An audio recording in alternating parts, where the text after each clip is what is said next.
The new Minister of Education, Honorable Oscar Requena, has agreed to meet with YaYa Marin Coleman, Chairperson of the UBAD Educational Foundation, which is leading a natural hair law campaign for schools and workplace. YaYa had been given the new minister time to settle into his new portfolio before sending him a letter about the campaign.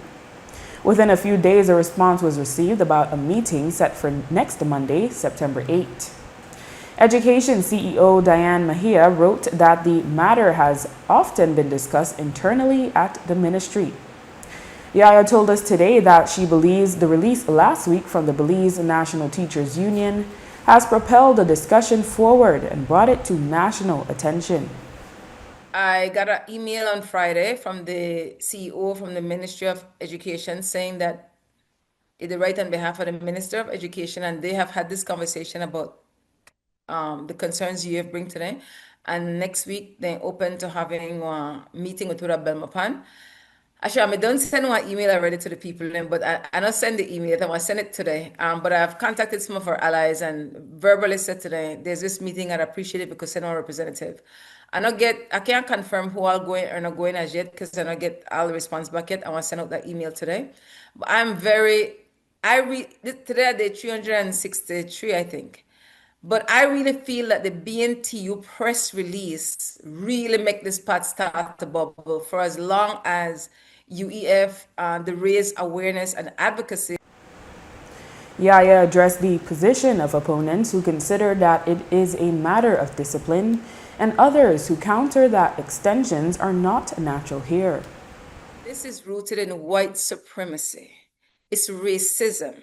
So you have European people, just like they impose their religion, they impose their value system on melanated people, African descendants, racialized as Black people, indigenous people.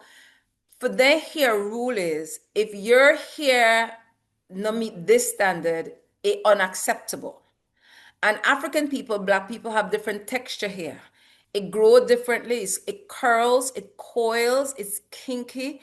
We have one right for show up just like the creator make with a school with children, grandchildren, unborn children, as long as they're clean. If we want protected hairstyle and we have braids down to the floor, we have that right because your hair don't have nothing to do with how you land. What they want to do, as the school, remember we have on Church State School, what the school system was designed to do was not to create critical thinkers, not to have people who want challenge authority or power, especially when they feel that something wrong they get on today. They want to just go along. This is what master said, this is what boss said, this is what principal said. They just do it. And then you'll be really good workers in this capitalist system, which is also a racist system. But when we don't have their level of conversation, this is what decolonizing conversations sound like. This is what decolonizing act UEF and our allies, they advocate for. And and the ACC school rules for the boy or for the young men, use the word, I think conservative. Like what conservative mean? That you have to have a conservative hairstyle. And for the young women, they can't have no elaborate hairstyle. They're very slick with their adjective for describe the hair of people.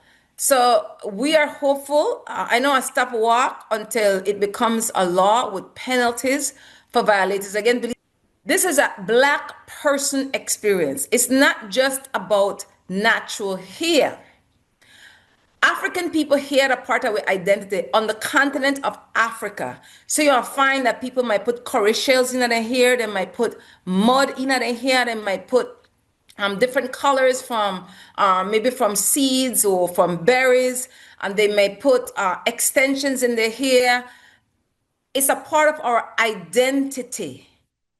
So for we putting extension is one of the, it's also known as a protected hairstyle because with African hair, we get our end of we hair damage one lot. So one of the ways to protect it, you could braid it, you might put in locks, you might put in extensions. So this is a Black people business. This is a Black people identity.